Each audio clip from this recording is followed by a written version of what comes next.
একবার শেষবারের মতো তুমি সূর্য দেখবে, শেষবারের মতো তুমি পছন্দের খাবার খাবে, শেষবারের মতো তুমি কারোর সাথে কথা বলবে। তুমি বুঝতেও পারবে না এটা তোমার শেষ দিন। তাহলে এত কিসের মায়া, এত কিসের ভয়? আজ আছো, কাল নাও থাকতে পারো। তাই এত পিছুটান না রেখে তোমার মন যা চায় তাই করো।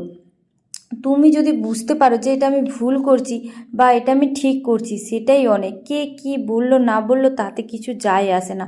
তোমার জীবন তুমি তোমার মতো করে কাটাও। তো আমরা মেয়েরা হয়তো সবসময় সবটা সামলে উঠতে পারি না, কিন্তু সামলাতে আমাদেরকে হবেই। কারণ আমরা মেয়ে বলে কি আমরা মানুষ না বলো? আমাদেরও তো কিছু চাওয়া থাকে, কিছু পাওয়া থাকে। কিন্তু আমরা যাই করি না কেন, সবটা নিয়েই আমাদেরকে কথা শুনতে হবে। তার জন্য কে কি বললো না বললো অত কিছু না ভেবে তুমি যেটা ঠিক মনে করছো যে হ্যাঁ আমি এটা ঠিক করছি, তুমি সেটাই করো। তো চলো, সবাইকে টাটা। আর আমার ভিডিওটা কেমন লাগলো অবশ্যই কমেন্ট করে বলো।